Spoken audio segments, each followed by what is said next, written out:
در نیروهای قدس سپاه در حالیه که روزنامه کیهان ارگان خبری علی خامنه‌ای در مطلبی با عنوان ملاحظاتی چند درباره مذاکرات عمان از مذاکره با قاتل قاسم سلیمانی به شدت انتقاد کرده و نوشته توافق با چنین شخصیت آشفته، متوهم، خودشیفته و در عین حال سست عنصر و ضعیفی از بنیان سست و نامعتبره. این ارگان خبری علی خامنه‌ای در همین مطلب استدلال کرده که چون آمریکا بمب اتمی داره، جمهوری اسلامی هم باید بمب اتمی تولید کنه. این موضع‌گیری در حالیه که 2 روز پیش حسین شریعت مداری مدیر مسئول روزنامه کیهان که مستقیما توسط خامنه‌ای انتخاب میشه گفته بود این مذاکرات با اطلاع و اشراف حضرت آقا انجام میشه. او گفته بود اگه خامنه‌ای موافق نبود از انجامش جلوگیری میکرد. اما سرات نیوز از خبرگزاری‌های اصولگرا مدعی شده خامنه‌ای زیر فشار آن دسته که اونها رو محبان مذاکره خونده تن به مذاکره با آمریکا داده. رجا نیوز خبرگزاری انصار حزب الله هم در مطلبی مشابه به هر دو طیف اصولگرا و اصلاح طلب درون حکومتی تاخته و آنها رو متهم به دروغگویی درباره نقش خامنه‌ای در انجام این مذاکرات تحقیرآمیز دونسته. این خبرگزاری که خود رو صدای انقلابی‌ها میدونه نوشته همونطور که ادعای این که برجام تصمیم نظام دروغ بود، چنین ادعایی درباره این دور از مذاکرات با آمریکا هم دروغه. منظور رجا نیوز از نظام خامنه‌ایه، اما در نقطه مقابل این نزاع در طیف ذوب شدگان ولایت پایگاه‌های خبری نزدیک به طیف امیدوار به این مذاکرات دست به مبالغه درباره دستاوردهای احتمالی این دیدارها زدن. خبر آنلاین خبرگزاری نزدیک به علی لاریجانی در مطلبی حیرت آور به تحلیل سرمایه‌گذاری 1000 میلیارد دلاری آمریکا در ایران در صورت توافق پرداخته. این خبرگزاری با اشاره به وضع اسفبار اقتصاد ایران زیر سایه جمهوری اسلامی مدعی شده سرمایه‌گذاری آمریکا اتفاقیه که میتونه تغییر معادلات در اقتصاد ایران رو سبب بشه. خبر آنلاین در مطلب مفصل خودش پیشنهاد داده این 1000 میلیارد دلار صرف ترمیم زیرساخت‌های نفت و گاز ایران بشه. سایر خبرگزاری‌های نزدیک به اصلاح طلبان درون حکومتی و دولت پزشکیان هم ادعاهای مشابهی کردند که باعث انتقاد رسانه‌های سپاه پاسداران شده. این رسانه‌ها با ابراز نگرانی از اون چه توهم فروشی خوندند نسبت به احتمال وقوع اعتراضات ضد حکومتی ابراز نگرانی کردند. خبرگزاری حکومتی تصنیم ارگان خبری سپاه پاسداران در مطلبی با عنوان توهم فروشی نکنید به این ادعا پرداخته که تصنیم با اشاره به موج جعلی خبرهای خوب مرتبط با مذاکرات به طور ضمنی کاهش قیمت ارز و طلا رو موقتی دونست و نوشت نتیجه این رویکرد ناامیدی عمومی، افزایش بی‌اعتمادی و حتی جهش قیمت‌ها در بازارهایی مثل ارز و طلا خواهد بود. تصنیم نسبت به بالا رفتن سطح توقع عمومی و امکان افزایش نارضایتی‌ها و اعتراضات عمومی هشدار داد و نوشت به ویژه در شرایط فعلی که کشور با مشکلات اقتصادی و اجتماعی متعددی مواجهه میتونه به تشدید نارضایتی‌ها و حتی اعتراضات منجر بشه. اما ما پیش از اون که در خدمت آقای نجات بهرامی روزنامه‌نگار و تحلیلگر باشیم یک خبری آمده که لحظاتی قبل دونالد ترامپ رئیس جمهور آمریکا در گفتگو با خبرنگاران در کاخ سفید گفته که جمهوری اسلامی به طور کلی میبایستی که قید سلاح اتمی رو بزنه. ترامپ گفته جمهوری اسلامی نمیتونه سلاح هسته‌ای داشته باشه و من فکر میکنم ترامپ گفته اونها دارند با ما راه میان به خاطر اینکه تا پیش از این اونها با افراد احمق در این کشور روبرو بودند. جناب بهرامی سپاس از اینکه دعوت ما رو پذیرفتین. ابتدا من میخواستم پیرامون این اظهار نظر دقایق پیش دونالد ترامپ از شما سوال بپرسم. این منظورش از افراد احمق اشاره به کی داره؟ درود بر شما و بینندگان برنامه. واقعیت اینه که این خبر فوری که الان اعلام کردید خب یک مسئله‌ایه که برای ایرانی‌ها، برای اپوزیسیون ایرانی، برای مردم ایران یک جملات آشنا اما ناامید کننده‌ای هست. یعنی این رو به صراحت باید عنوان کرد.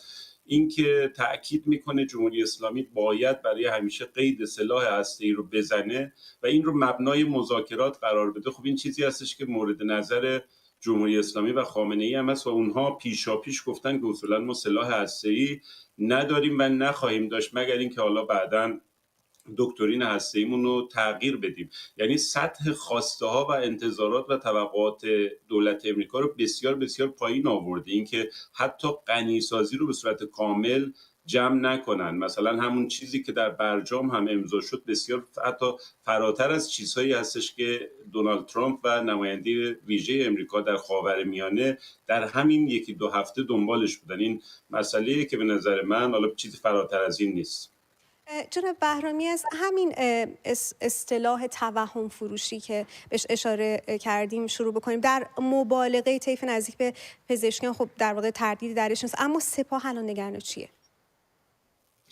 این گزارش‌ها خیلی مهم بود و نشون داد که خب اتفاقاتی که ما بعد از امضای برجام در 2015 شاهد بودیم در بین جناح‌های حکومت، مجدداً اون کشمکش‌ها داره زنده میشه و خب یک وضعیت جدی به خودش میگیره. اما به طور مشخص سپاه و طیف اصولگران نگران این هستند که اولا اگر ماحصل این مذاکرات جدید آزاد شدن پولهای بلوکه شده ولو به صورت کم باشه، برداشته شدن تحریم‌ها و مقداری پر شدن جیب حکومت باشه، این رسانه‌های اصلاح طلب، این اطرافیان پزشکیان پیشاپیش این رو به اصطلاح پیشخور نکنن، یعنی این رو در حقیقت انتظارات و توقعات مردم رو بالا نبرن، چرا که اون پولها یک جاهای مهمتری از نظر جمهوری اسلامی و شخص رهبر در انتظارش است، مثل پولهایی که بعد از برجام به دست جمهوری اسلامی رسید و خب سر از جاهای دیگه، سر از حزب الله و یمن و جاهای دیگه در آورد.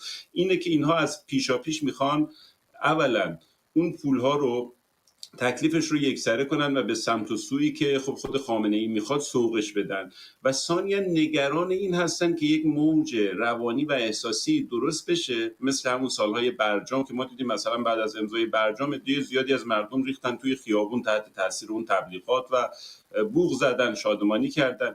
این جریان و این اتفاق ممکنه اگر تکرار بشه، طیف سپاه نگرانه که یک احیای نیروهای تندرو و به اصطلاح خودشون افراطی‌های اصلاح طلب منجر بشه، اینو سرمایه اجتماعی کسب کنن و باز هم برای نظام، برای جمهوری اسلامی دردسر ایجاد کنن. به نظر من این دو عامل نگران کرده رسانه‌های مثل تسنیم رو و این گزارش رو. البته من این رو هم اشاره کنم که حالا بخشایی از این گزارش خب کاملا درست بود، این که مثلا اینا در حقیقت استاندارد دوگانه دارن. یه زمانی عبدالملکی از طیف اصولگرا میگفت 100 میلیارد قطر میخواد سرمایه گذاری کنه در ایران، اینها خیلی مسخرش کردن و البته اون هم حرف واقعا مهملی بود به نظر من.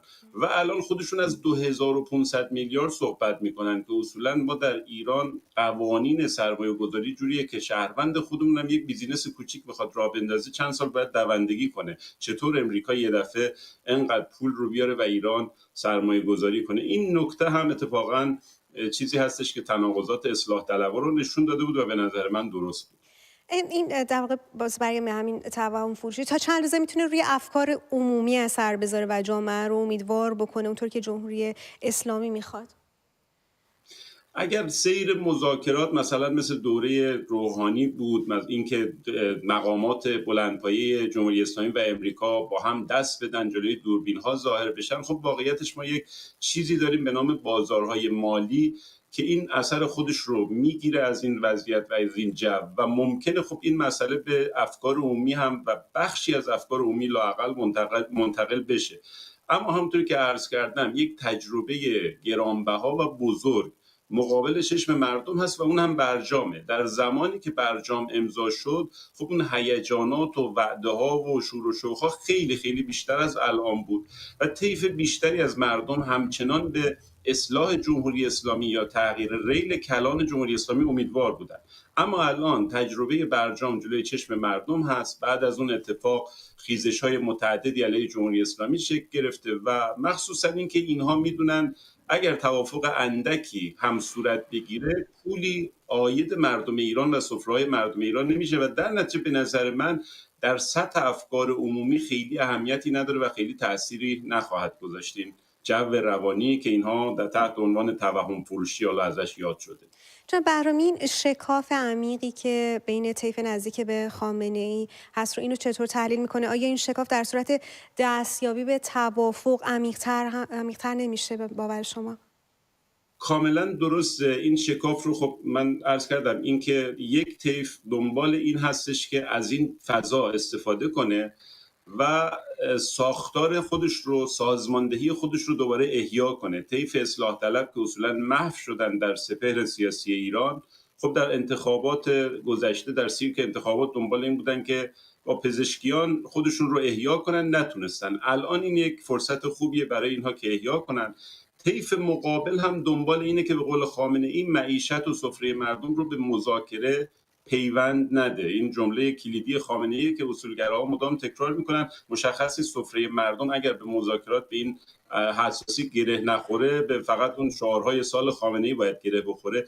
این دو تا طیفن با دو تا خواسته کاملا متضاد و متفاوت و به نظر من اگر مقداری دستاورد حاصل بشه سر همون دستاورد اندک مذاکرات، اینها بیشتر از قبل به جون هم میفتن و خیلی علیه هم دیگه سنگربندی میکنن. سپاسگزارم از حضور شما آقای نجات بهرامی، روزنامه‌نگار و تحلیلگر سیاسی. متشکرم. بله.